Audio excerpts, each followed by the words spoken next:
우리 그리스도인들에게 있어서 삶의 기준은 무엇일까요? 그것은 하나님의 말씀일 것입니다.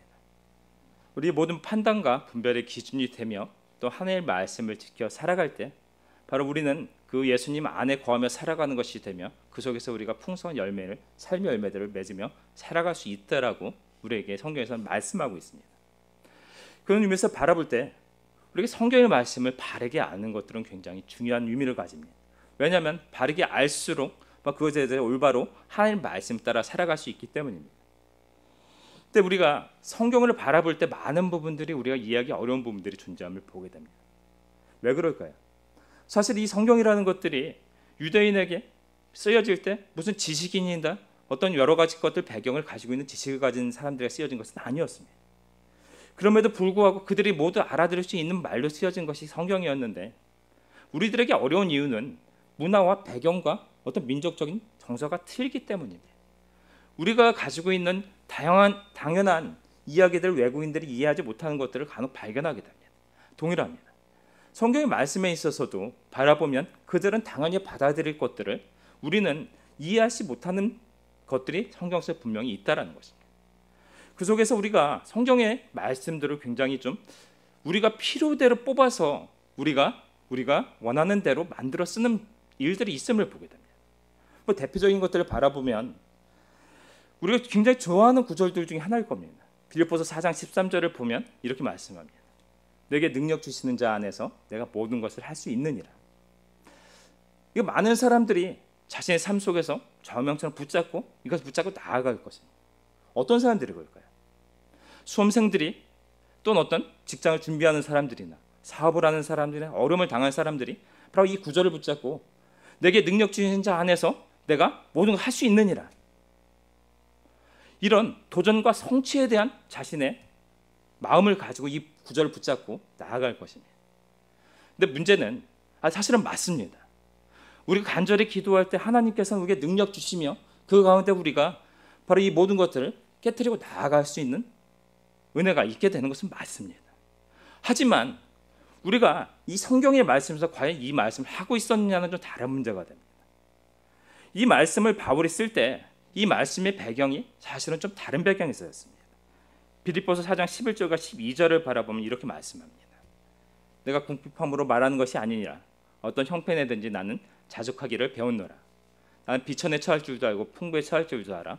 모든 일, 곧 배부름과 배고픔과 풍부와 궁핍에도 처할 줄 아는 일체의 비결을 배웠노라. 이것은 바울이 사실 자신의 복음 전파의 사명 가운데서 그 사명의 현장 속에서 겪은 모든 일들을 압축해 놓은 말이었습니다.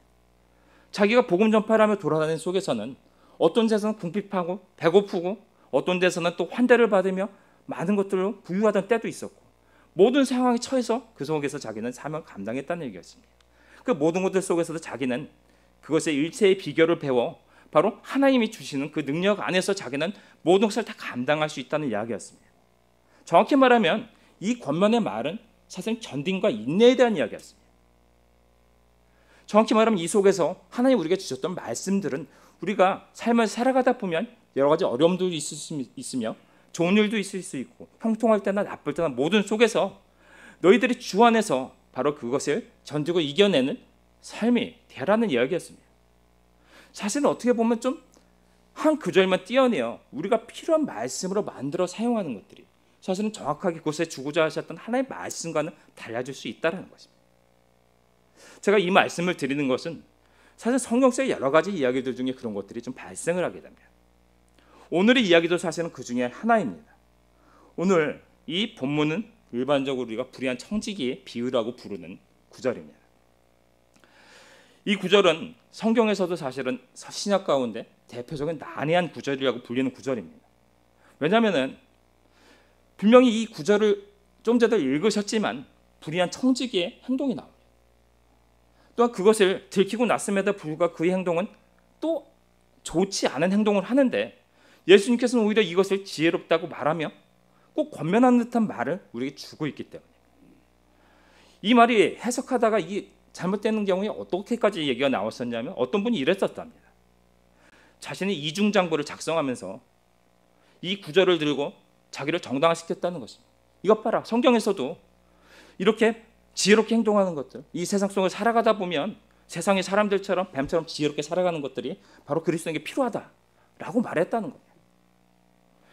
근데 정말로 이 구절 속에서 예수님께서 우리에게 세상 가운데 살아갈 때는 때로는 이렇게 좀 악한 행동을 하면서도 세상에 이런 사람들처럼 지혜롭게 살라는 의미로 우리에게 주셨을까요? 사실 이 이야기를 좀 여러분과 풀어보려고 합니다. 당시의 청지기는 단순하게 주인의 말을 그냥 그대로 받아서 행하는 청지기는 아니었습니다. 우리 청지기와는 좀 다른 부분들이에요. 주인의 재산을 모두 도맡아서 그것을 운영하며 주인에게 이익을 내는 모든 권한을 가지고 있었습니다. 심지어 주인의 인장을 가지고 계약마저도 주인의 이름으로 자신의 모든 것을 행하고 바꾸고 수정할 수 있는 권한까지도 가지고 있는 자였습니다. 즉 이런 모든 권한을 가지고 있는 청지기였기 때문에 좋은 청지기를 만나면 주인은 많은 이익을 얻기도 했다라는 것입니다. 그렇다면 주인에게 있어서 이 청지기를 세울 때 가장 중요한 덕목은 무엇일까요? 정직하고 충성하는 것일 것입니다. 지혜로 자신의 모든 재산을 맡아서 관리해 주는 것일 것입니다. 성경에서 대표적인 이런 선한 청지기라고 한다면 바로 요셉을 들 수 있었을 것입니다.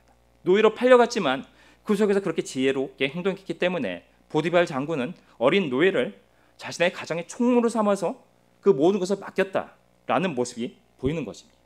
즉 이렇게 주인들이 원하는 것은 좋은 청지기에게 자신의 모든 것을 위탁하고 그것을 통하여 자신이 재산을 잘 관리하고 보존하며 또한 이익을 얻는 것이 될 것입니다. 근데 문제는 오늘의 이 청지기는 그렇게 선한 청지기는 아니었다라는 것입니다. 오늘 1절을 바라보면 이렇게 말씀합니다.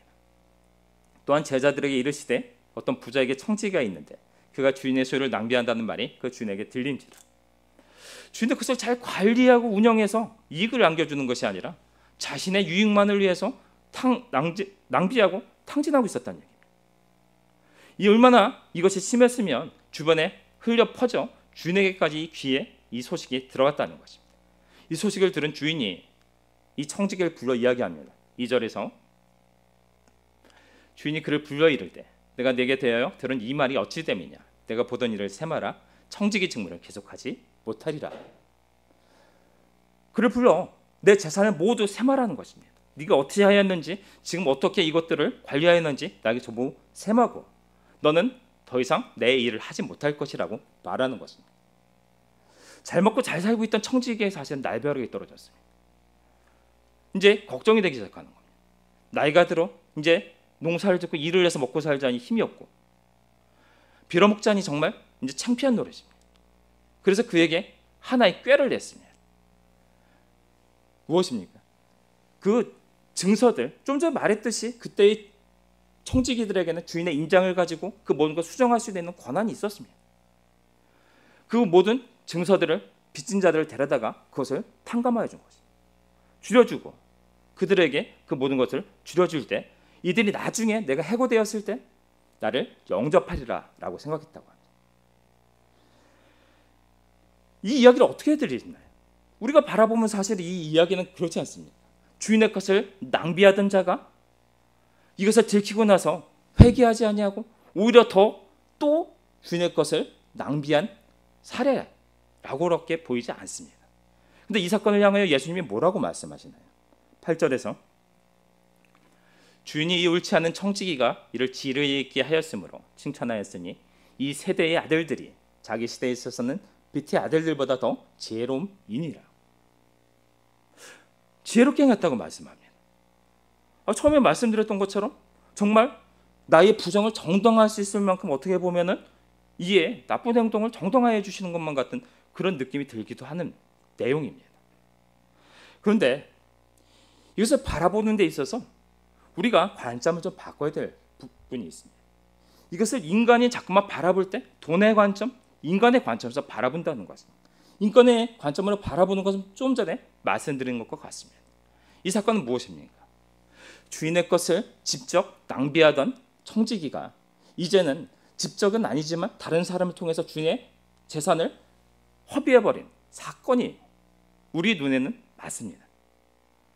그러나 이 사건을 하나님의 눈으로 보면 다르게 볼 수 있다는 것입니다.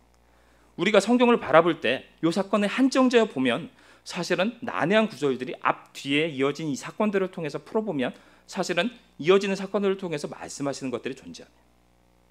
이 사건의 바로 앞장 누가복음 15장에 바로 앞에 있는 사건은 탕자의 비유입니다. 탕자의 비유 여러분이 너무나 잘 아시는 사건입니다. 어떤 노인에게 두 명의 아들이 있었습니다. 근데 둘째 아들이 아버지에게 내 재산을 먼저 달라. 그 재산을 받은 둘째 아들이 어떻게 했습니까?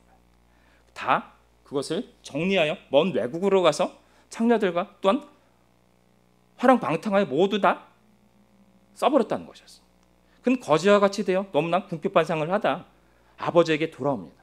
내가 가서 품꾼이라도 하면서 살겠다. 아버지에게 돌아와서 뭐라고 했나요? 내가 아버지 아들이라 칭함을 하지 못하겠나이다.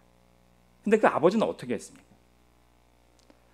그의 모든 권한을 회복시켜주며 그를 위하여 그를 아들을 찾은 것으로 인해 기뻐하여 잔치를 베풀었습니다. 그때 큰아들이 들어오다 그 소란스러운 것을 바라보며 사람에게 묻습니다. 그때 당신의 동생이 돌아왔는데 아버지가 기뻐하여 잔치를 베풀었다. 큰아들이 뭐라고 했습니까? 나는 아버지의 재산 허비한 적도 없으며 그 모든 것들 아버지의 명령을 어긴 적도 없는데 이 모든 재산을 가지고 가서 낭비해버린 이 자를 나와 똑같이 대우함이 옳으냐는 것이었습니다. 우리 인간적인 관점에서 보면 그렇습니다. 잘못이 있다면 그가 죄를 지었다면 그것을 당당하게 갚아야 합니다. 그러나 이 아버지 탕자 비유의 아버지의 시각은 하나님의 시각입니다. 용서하고 화해하고 그를 자비의 눈으로 바라보는 것이었습니다. 죄를 지었을지라도 그에게 돌아와 자신의 죄를 고백하는 자 언제라도 그를 다시 자신의 자리에 삼아주시고 바로 하나님의 백성을 다시 회복시켜 그게 은혜를 내려주시는 것이 하나님의 관점입니다. 그러나 이 큰아들의 관점은 사실 우리의 관점입니다. 그가 잘못을 했다면 그는 응당의 모든 것을 갚아야 됩니다. 나와 동일할 수 없는 것입니다. 그는 그것을 갚아야 나보다 못한 것이 되어야 한다는 것입니다. 우리가 많은 경우에서 어떻게 합니까? 우리가 오랫동안 신앙생활을 하며 그 속에서 하나님을 섬기고 봉사하고 헌금하고 신앙생활을 해왔는데 갑자기 세상 속에서 많은 것들로 화랑방탕하게 살던 자가 어느 날 그 은혜를 받고 들어와 얘 하나님을 믿는다고 하는데 나와 동등하게 구원받는다고 합니다. 어떻게 보여지나요? 나는 오랫동안 하나님 앞에서 열심히 살아왔던 그 세월이 있는데 나와 저자가 어떻게 똑같을 수 있냐라고 받아들이는 것입니다. 하나님의 관점과 우리의 관점이 사실은 다를 수 있다는 것입니다. 이런 관점을 가지고 다시 한번 좀 돌아가 보겠습니다. 청지기 이 비유 속에서 주인은 누구일까요? 사실 하나님입니다. 그렇다면 청지기는 누구일까요? 사실 믿는 자들이나 믿지 않는 자들이나 우리 모두 인간들을 말합니다. 왜 우리가 청지기일까요? 하나님께서는 각자 인간들을 태어나게 하시며 각자들에게 하나님 것을 맡기셨습니다. 우리에게 생명을 주셨으며 그들에게 물질을 또한 시간을 또한 재능과 많은 것들로 그들에게 함께 해주셨습니다. 우리에게 요구하는 건 무엇일까요? 우리가 각자 가지고 하나님께 맡기신 것을 가지고 이 세상 가운데 잘 사용하고 선용하여 하나님의 뜻하시는 바대로 잘 쓰다가 결국 나중에 하나님 앞에 돌아가 결산하여 돌려드리는 것일 것입니다. 이처럼 돌아드릴 때 그것을 바로 선한 청지기라고 부르시게 될 것입니다. 근데 오늘 불의한 청지기의 문제는 무엇이었습니까? 주인이 맡긴 재물을 합당하게 그것을 운영한 것이 아니라 자기의 유익만을 위하여 사용했습니다. 자기 것만을 위해서 자기가 먹고 마시고 자기의 이익을 위해서 사용했다는 것입니다. 반대로 그렇다면 우리가 청지기인데 하나님께서 우리가 모든 것을 맡기셨고 우리들은 그러면 우리 것이 아무것도 없고 전부 하나님 것을 맡고 있는 자라면 우리는 어떻게 해야 선한 청지기가 될 수 있을까요? 그러면은 우리가 가진 것들은 전부 교회다가만 바쳐야 되고 주변 이웃애들의 부족한 사람들에게만 나눠주고 우리들은 우리 이익을 위해서 사용하면 안 된다는 이야기인가요? 성경에서 사실 그렇게 말씀하지 않습니다. 이 비슷한 비유로 마태복음 25장을 보면 다렌트 비유가 나오는 것을 기억하실 겁니다. 그 줄 때도 주인은 각자의 하인들에게 먼 곳에 가며 그 각자 하인들의 그 능력에 따라서 5달란트와 2달란트와 1달란트를 주었다고 했습니다. 그가 돌아와서 주인이 돌아와서 결산할 때 5달란트 받은 자와 2달란트 받은 자는 성실하게 자신의 맡은 바를 이행하여 2배를 남겨 5달란트를 받은 자는 10달란트짜리를 돌려드리고 2달란트 맡았던 자는 4달란트를 주인에게 결산하였습니다. 근데 1달란트 맡은 자는 어떻게 했습니까? 내가 이것을 남겨봐야 이것은 주인의 것이 될 것이며 또한 내가 이것을 잘못하면 혼이 날 것이 두려워 그대로 가지고 있었습니다.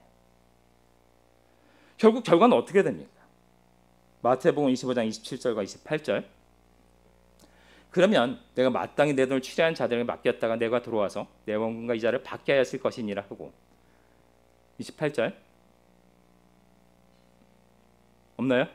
그에게서 1달란트를 빼앗아 10달란트 가진 자에게 주라. 이 주인의 관점을 볼까요?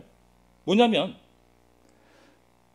10달란트 남긴 자나 4달란트 남긴 자, 바로 그때 이 주인은 착하고 충성된 이를 칭찬하며 그를 주인의 잔치에 초대하여 그에게 즐거움을 함께하며 그것을 빼앗은 것이 아니라 오늘 이처럼 악한 종의 것을 빼앗아 그에게 더 많은 것을 주는 것을 보게 됩니다.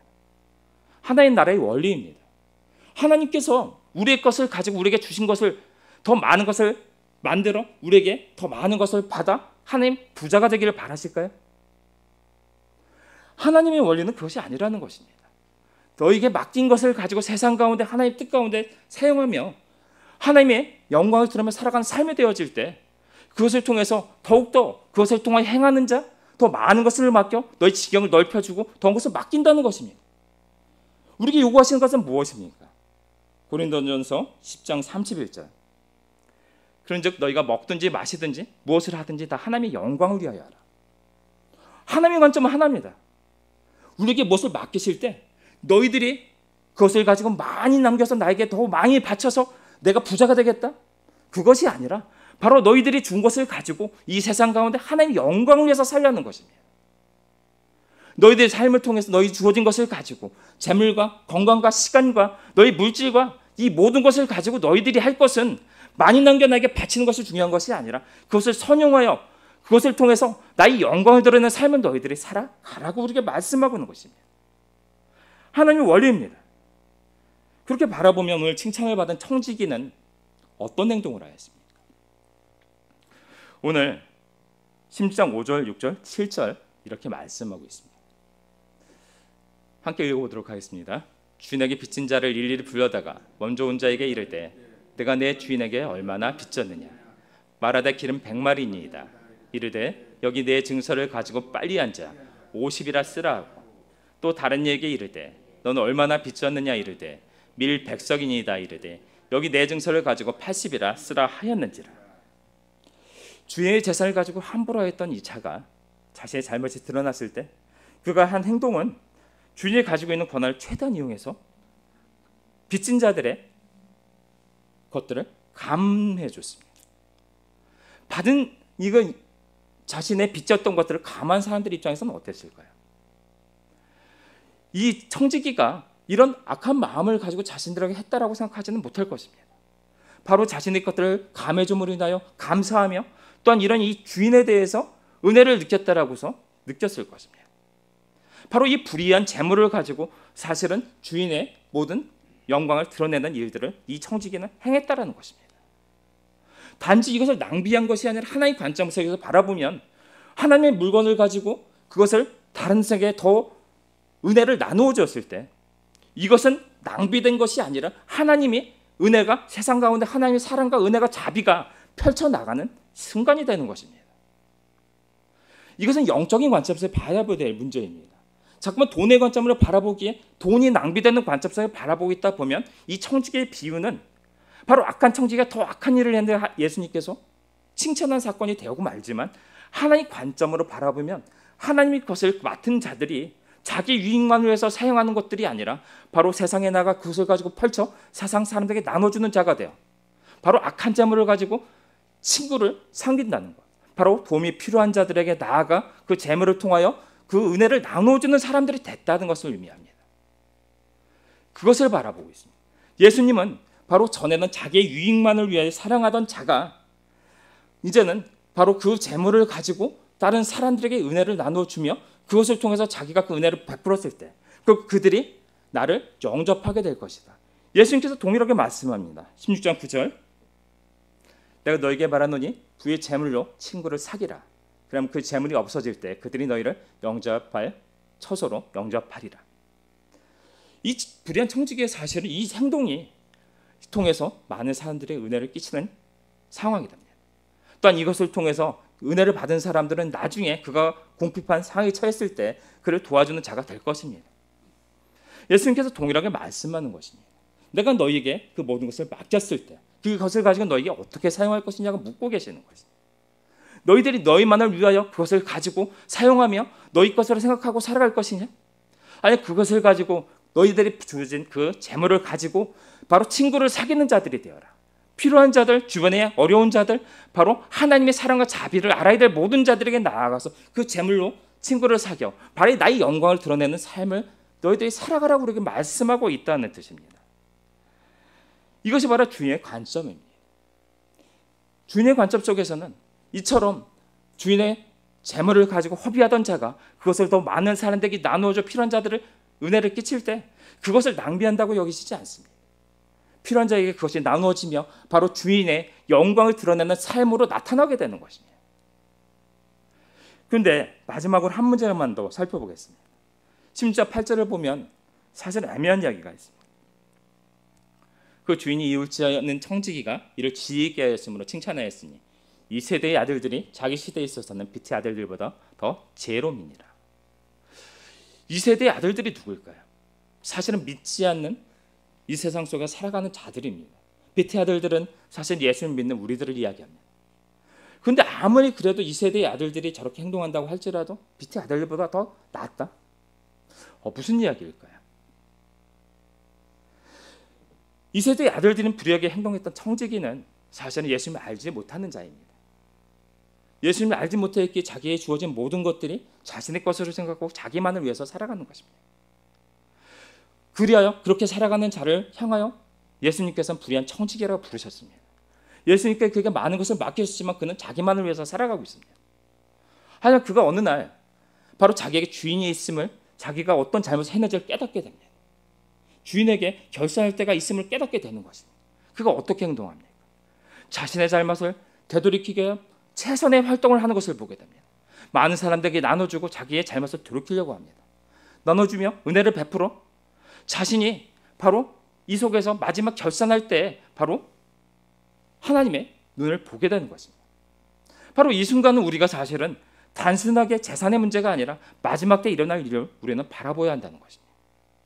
근데 우리 빛의 자녀들의 이야기를 한번 해볼까요? 우리 빛의 자녀들은 어떻습니까? 만약에 하나님께서 우리를 향하여 바라보신다면, 우리 삶을 바라본다면 우리는 어떤 청지기가 될 수 있을까요? 문제는 많은 사람들이 예수님을 믿는 믿음 속에서 우리는 구원받았다고 생각하며 사실 하나님의 이 말씀을 따라 살아가지 않는 삶을 살아가고 있다는 것입니다. 오늘 16장 14절을 보면 이런 말씀을 줍니다. 바리새인들은 돈을 좋아하는 자들이라 이 모든 것을 듣고 비웃었다. 예수님께서는 이 천국의 논리, 바로 하나님의 눈으로 세상을 바라보며 이 청지기의 사명에 대한 이야기를 주셨는데 그들은 비웃습니다. 그들은 돈을 사랑하는 자들이라고 말합니다. 자신님이 하나님 안에서 이루었다라고 생각합니다. 탐욕이 있습니다. 왜냐하면 내가 분명히 하나님의 자녀이고 내가 바로 그 율법을 가지고 하나님 안에서 구원을 받았다고 생각하지만 또한 이 모든 것들이 하나님 주신 것이라고 말은 하지만 실질적으로 이것을 행하지는 않는 것입니다. 솔직히 말해서 많은 분들이 내가 가진 것들을 하나님 앞에 드리고 또한 이 주변의 사람들을 사용하는 것을 아까워합니다. 왜일까요? 내가 사용할 수 있는 것들을 내가 더 많이 쌓아놓고 나를 위해서 쓰시는 것들을 허비하는 것처럼 느껴지는 것입니다. 아깝게 느끼는 것입니다. 하지만 우리가 이 얘기를 한번 해봤으면 좋겠습니다. 여러분 코로나 시절에 정부에서 하도 소비가 떨어지고 경기가 어려워지니까 우리에게 지원금을 나눠줬던 적이 있음을 기억하실 겁니다. 근데 그 지원금은 각자의 가정들마다 또는 그 숫자에 따라서 다른 금액이 나오기도 했습니다. 그리고 또 하나의 특징이 있었습니다. 그 돈은 뭐 우리가 어디다 저금해 놓는다고 무한정 우리가 가지고 있을 수 있는 돈이 아니라 기한이 한정된 돈이었습니다. 그 기간이 지나면 아무리 내가 쌓아놓는다고 해도 그것은 사라져버리는 돈이었다는 것입니다. 어떻게 했나요? 대부분의 사람들이 기한이 되기도 전에 다 소비했습니다. 심지어 인터넷에서 왕송금 클럽이라는 것들이 있다는데 정말 어떻게 하면 돈을 적게 쓸까를 막 서로 간에 노하우를 공유하고 적게 쓰는 방법을 서로 간에 나누는 곳인데 그 지원금에 대해서만큼은 그곳에서는 내가 어떻게 돈을 다 썼다라고 고백하는 이야기들이 올라왔다는 것입니다. 왜 그렇게 쓸까요? 기한이 있으며 이것은 나의 것이 아니기 때문에 기한 안에서만 내가 쓸 수 있지 이것이 지난 순간 나의 것이 될 수가 없습니다. 그래서 이것은 정부에서도 경기를 진작시키기 위해서 준 것이고 그 한도 내에서 빨리 써야 경기가 살아나는 것이기에 합당하게 사용될 수밖에 없도록 만들어져 있었습니다. 근데 우리가 정말 우리가 가진 모든 것들이 하나님께 주신 것이라고 생각한다면 그것은 사실 기한이 있는 재물과 물질과 시간과 우리 건강과 능력들입니다.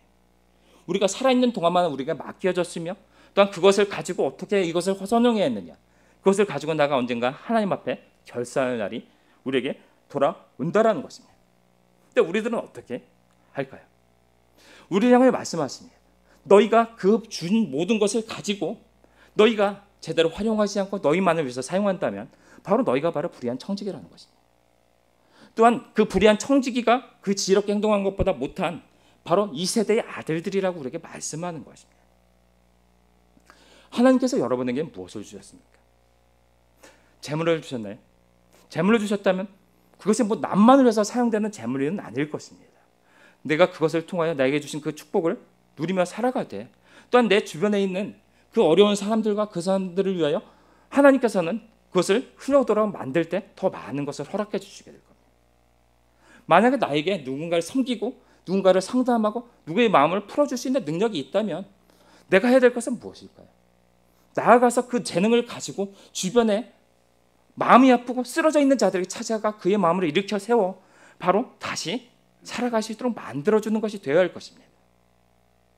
나에게 다른 찬양의 능력이 있다.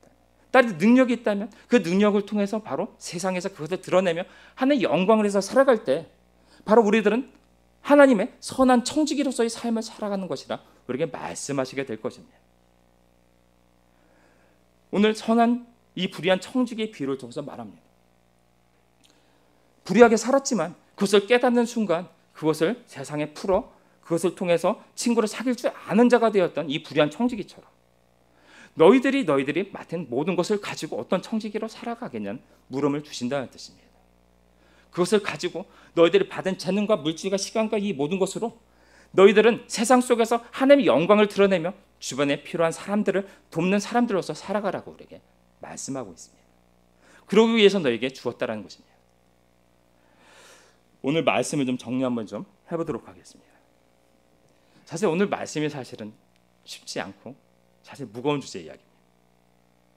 이 주제를 사실은 잡은 이유 중에 하나는 사순절이 얼마 남지 않았기 때문에 이 사순절이란 절기가 사실 어떤 절기인가요?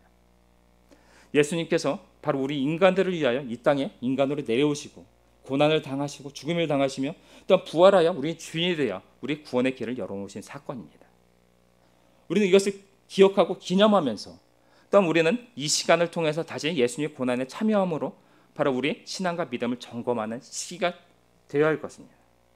즉 그래서 우리가 이 믿음과 순종을 통해서 하나님의 말씀을 온전히 지켜나갈 때 바로 온전히 이 사순절을 맞이하며 사순절의 정신 속에서 우리가 살아가는 삶이 될 것입니다. 믿음과 순종을 이야기합니다. 근데 순종이라는 것들은 무엇을 얘기할까요? 순종이라는 것들이 하나님의 말씀을 듣고 네 맞습니다. 그것이 하나님의 말씀이 동의합니다. 이것이 순종일까요? 그렇지 않습니다. 순종은 사실 실천입니다. 그것이 맞다고 생각했다면 예수님의 말씀을 받았고 그것이 맞았다고 생각했다면 인정했다면 그것을 실천하여 세상 속에서 풀어나가는 것입니다. 말로만 청지기의 삶을 이야기하면서 우리가 삶을 통해서 우리의 유익만 위해서 살아간다면 우리가 하나님의 영광을 위해서 살아가지 않으면 주변의 사람들을 위하여 그것을 사용하지 않고 살아간다면 우리의 삶은 바로 이 사순절에 오는 예수님의 말씀에 따라 살아가는 그리스도의 삶은 아니라는 것입니다. 오히려 알면서도 실천하지 않는 자들이 되어질 때 바로 이것은 더욱더 큰 불순종이 되어 하나님의 백성으로서의 삶은 아닐 것입니다. 사순절을 맞이하고 살아가며 우리에게 가장 필요한 것은 바로 하나님의 은혜를 기억하고 감사하며 또한 우리 삶을 통해서 바로 이처럼 우리에게 맡겨진 모든 것들을 통해서 그리스도인의 삶을 살아내는 것이 되어야 할 것입니다. 오늘 기도회를 통해서 우리가 그런 신앙의 사람, 믿음의 사람, 또한 청지기로서의 삶을 하나님 앞에 고백하며 나의 가진 것으로 세상에 모든 데 유익을 줄 수 있는 그런 복된 성도 여러분 될 수 있기를 예수님 이름으로 축원합니다.